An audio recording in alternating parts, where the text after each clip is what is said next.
크래프톤은 지금 또 수급 이슈 남아있는 거죠? 크래프톤은 한 단어를 기억하셔야 돼요. 네. 뭐냐면 유동비율. 시가총액 방식은 시가총액 큰 종목이 들어갈 수밖에 없는 방식인데 이 중에 유동되는 시가총액만 계산하자. 그래서 대주주 지분율을 중요하게 보셔야 돼요. 그래서 크래프톤은 무슨 문제가 있었냐? 크래프톤은 문제라고 보기보다는 크래프톤은 태생적으로 게임 회사다 보니까 VC들이 많았어요. 그렇죠. 예. 근데 VC, 만약에 VC면은 크래프톤이 40만원, 50만원 갔어요. 파실 거예요? 안 파실 거예요? 안 팔아요. 아니요, 파시려고 하시는 분들도 많죠. 왜? 10,000원, 5,000원에 들어가셨으니까. 완전 진짜 완전 초기 들어갔어요. 예, 그런 사람들은 뭐 40만원이 되든 50만원이 되든 30만원이 되든 나는 10배, 20배 난 거니까 팔 거예요. 근데 일단 엑시트를 하려고 엑시트를 하려고 하는, 근데 방금도 저한테 뭐라고 하셨냐면 안 팔 거예요 라고 하셨단 말이에요. 왜냐하면 욕심쟁이니까. 예, 욕심쟁이니까. 그러니까 이거를 유동 비율로 보실 때는 비유동으로 보셔야 돼요? 유동으로 보셔야 돼요? VC 자금은? 어렵죠. 굉장히 어렵죠. 그러니까 이거는 다 비유동으로 본 거예요. 모르겠다. 내가 팔지 안 팔지 모르겠다. 비유동이다. 비유동이면 크래프톤 시가총액이 이만큼인데 비유동 비율이 높아지면 실제로 얘가 반영되는 시가총액이 요만한 거예요. MSCI는 그런 판단을 한 거예요. 아, 얘는 VC 쪽 자금들이 너무 많아. 얘들은 팔지 안 팔지도 몰라. 그러니까 얘들은 그냥 비유동으로 잡아가지고 실제로 유동되는 크래프톤의 시가총액은 요거밖에 안 되는 거야. 참고로 MSCI는 11%인가를 마지노선으로 잡거든요. 비유동 비율이 11%보단 많아야 돼요. 11%보다 작아지면은 얘는 컨트롤하기 너무 어려워. 제가 MSCI랑 통한 건 아니에요. MSCI가 예. 좀 약간 보수적이고 그렇죠. 걔들은 한국 애들이 아니잖아요. 네. 외국 사람들이란 말이에요. 특히 MSCI는 누구냐? 미국 사람들이죠. 그러니까 미국 사람들은 철저하게 자신들의 클라이언트를 보호해줘야 되거든요.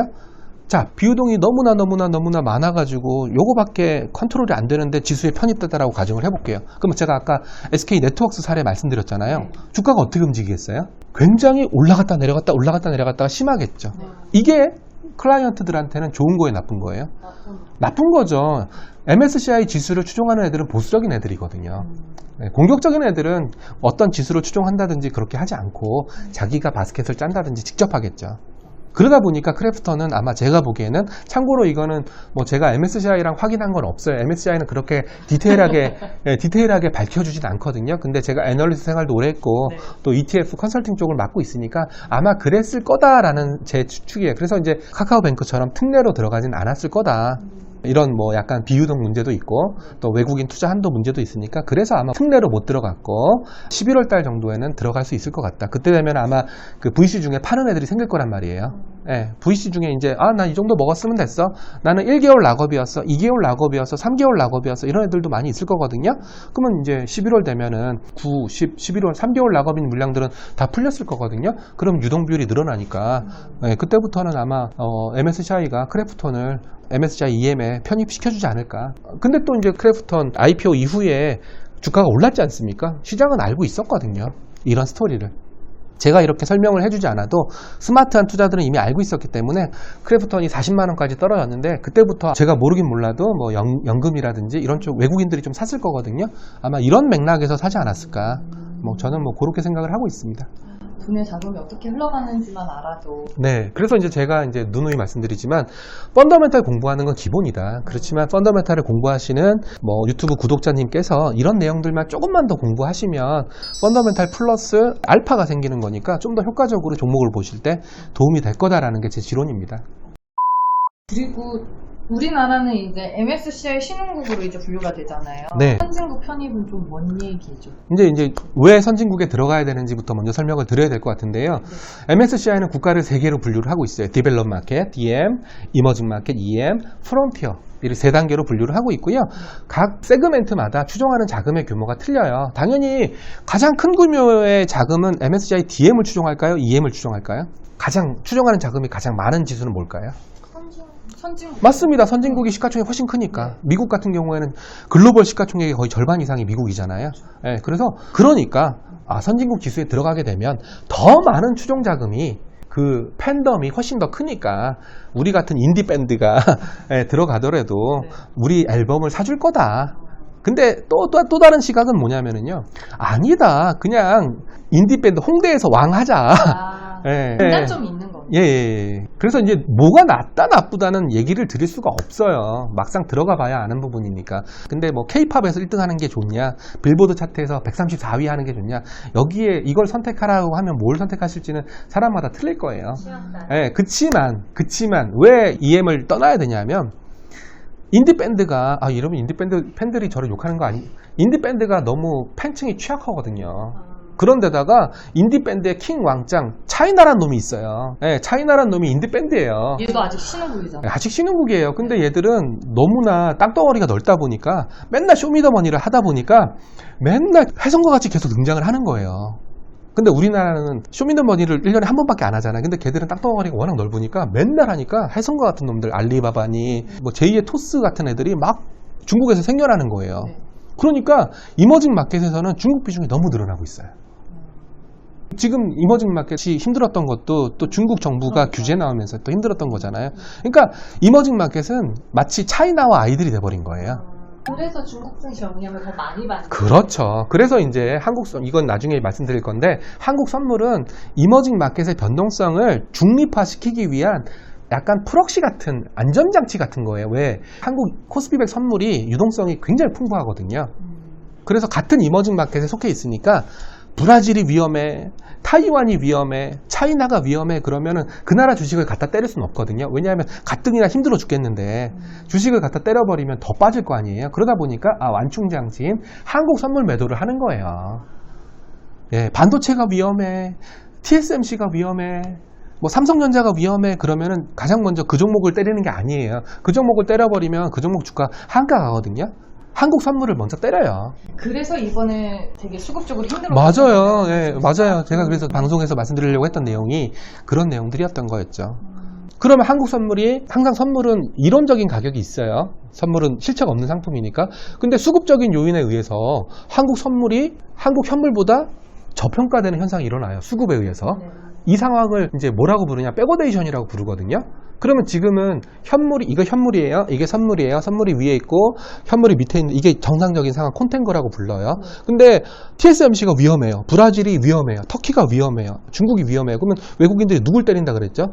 한국 선물을 때린다 그러죠. 그러면 한국 선물이 현물보다 밑에 있어요. 네. 백오데이션이라고 부르거든요. 그러면 이때는 현물이 고평가, 네. 선물이 저평가예요. 이러면 네. 아까 말씀하셨던 프로그램 매매가 작동을 해요. 저평가된 선물을 사고 고평가된 주식을 파는 프로그램 매도 물량이 출해하게 돼요. 이게 차익거래? 맞아요. 차익거래 중에서 차익거래형 프로그램 매매고요.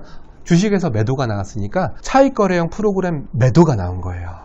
그래서 최근에 외국인들 선물 매도가 왕창 나오고, 그 다음에 현물 매도는 또 그 다음에 또 있다 계속 나오고 막 이런 현상들이 막 일어났잖아요. 그래서 이런 것들이 막 아우러진 거예요. 그래서 이제 저는 한국이 이머징 마켓에 있으면 너무 영향받을 게 너무 많다라는 거죠. 중국 눈치도 봐야 되죠. 브라질 눈치도 봐야 되죠. 터키 눈치도 봐야 되죠. 브라질은 또 오늘 우리 금리 올렸지 않습니까? 브라질은 이미 금리 올리고 있었어요. 왜? 인플레이션 때문에. 그러니까 그만큼 브라질 경기가 안 좋다는 뜻이 될 수가 있지 않습니까? 그러니까 이머징 마켓에 있으면 뭐가 좋은지, 디벨롭 마켓에 있으면 뭐가 좋은지는 명확하게 구분하기가 어렵지만, 이머징 마켓에 있으면 차이나와 아이들 형태다 보니까 너무나 바람잘 날이 없다라는 거죠. 그래서 이제 이머징 마켓을 좀 떠나야 되지 않겠냐, 뭐 그런 논리로 얘기를 하고 있는 거예요. 이게 또 궁금한 게, 인덱스가 결국에는 같잖아요. 네. 근데 왜 운용사별로는 수익률이 다른 건지. 굉장히 중요한 질문인데요. 나중에 뭐 여기 계시는 두 미녀 아나운서 분들께서 ETF를 전문으로 다루신다면 네. 당연히 기본적으로 다루셔야 될 내용인데요. 첫 번째, ETF마다 운용 보수가 틀려요. 그렇죠. 네.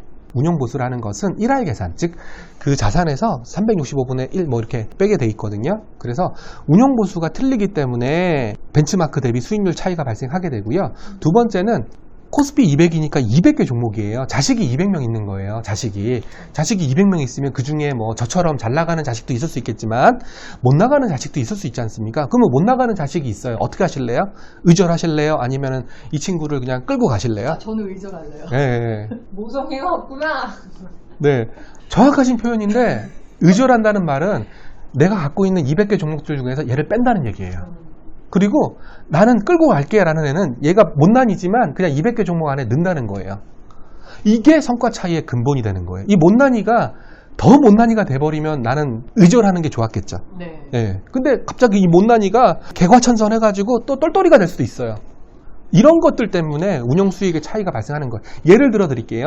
대우조선이, 참고로 대우조선은 저희 매형이 다니고 있습니다. 예. 참고로 저희가 3남매인데, 누나, 저, 여동생 이렇게 있는데요. 네. 누나는 대우조선 다니는 매형이랑 결혼했고요.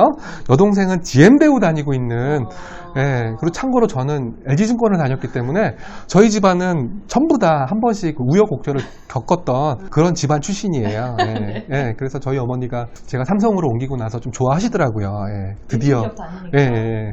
자, 대우조선이 뭐 플랜트 산업이 안 좋아지면서 코스피백 종목이었는데도 불구하고 거래 정지가 돼버렸어요. 거래 정지가. 그래서 이 종목을 코스피백에서 뺄 거냐 말 거냐 막 이런 거에 대한 논의가 많았어요. 맞아. 눈치 빨랐던 모 운용사에서는 거래 정지 되기 전에 미리 뺐어요. 될 것 같아서. 같이 이제 똘똘하네. 예, 예. 근데 그게 정답이 아닐 수도 있었죠. 왜냐하면 또 맞아요. 현대중공업이나 뭐 대우조선 이런 회사들이 개과천선해서 또 올라갈 수도 있지 않습니까? 안 뺀 게 더 좋았을 수도 있거든요. 네. 근데 어떤 운용사는 거래 정지되기 전에 대우조선을 뺐었어요. 어떤 운용사는 아니야, 우리도 의리를 지켜야지 남겨뒀어요. 그리고 나서 이제 거래 재개가 됐어요. 거래 재개가 되고 나서 주가가 떨어졌죠. 왜냐하면 똘똘이가 아니었으니까. 그러면 남겨뒀던 ETF는 성과가 안 좋아졌을 거고, 미리 뺐던 운용사는 성과가 좋았겠죠. 이런 것들이 쌓여서 벤치마크 대비해서 성과의 차별화를 가지고 오는 거예요. 혹시나 그러면 수익률이 올라가면은 운용보수가 더 올라가는 운용보수는 1할 계산하기 때문에 수익률이 그렇죠. 올라가는 건 상관이 없고, 그 ETF를 사시는 분들이 많아지거나, 네. 그러면 그 ETF는 아까 제가 무슨 방식이라 그랬죠? 시가총액 방식, 그 순자산이라고 부르는데, 순자산이 늘어나면 곱하기 운용보수니까 운용보수가 올라가겠죠. 네, 그래서 이제 제가 코덱스에 와서 가장 많이 하고 있는 것은, 첫 번째는 뭐 주가가 좀 횡보하고 있으니까 순자산 가치가 뭐 주가 효과 때문에 늘어나는 경우는 잘 없더라고요. 거래 규모가 중요한 거예요. 예, 예. 그래서 이제 좀 어떻게 우리 코덱스를 좀 사람들이 좀 많이 살 수 있는 방안이 뭘까? 그래서 저는 이제 ETF를 가지고 포트폴리오를 짜고 있는 뭐 두물머리라든지, 아니면 파운트라든지, 아니면 뭐 퀀텍이라든지, 아니면 플레인 바닐라라든지 이런 EMP 업체들이랑 좀 좋은 관계를 가져보면 뭐 이 친구들이 ETF를 이용해서 포트폴리오 짤 때 우리 코덱스를 좀 더 써주지 않을까, 뭐 그런 것들 생각하고 있고요. 그리고 퇴직연금, 이제 지금은 아마 감이 안 오시겠지만 나중에 퇴직연금 자금이 쌓이게 되면은 이제 ETF를 이용해서 직접 매매를 하실 거거든요. 그래서 이제 퇴직연금을 하시는 개인 고객들한테 제가 오늘 방송에 나온 이유도, 최창규라는 사람이 있고 또 뭔가 여러분들에게 솔루션을 줄 수 있다, 뭐 이런 좀 좋은 이미지를 심어주기 위해서 오늘 방송에 나오게 된 겁니다. 알겠습니다. 저희에게 좋은 아이디어를 주셔가지고 네. 저희가 조만간 ETF 관련된 콘텐츠를 네. 선보일 수 있을 것 같아요. 네네. 제가 이제 훌륭한 제자로 네, 걷어드릴 테니까. 네. 네네네. 한번 해보겠습니다. 저희가. 네네네. 네. 그럼 여기까지 할까요, 오늘 얘기? 네. 더 하고 싶은 말씀 없으시죠? 아니, 없습니다. 아, 힘들어요. 퇴근하셔야 돼요. 네. 네. 감사합니다. 네, 수고하셨습니다. 네.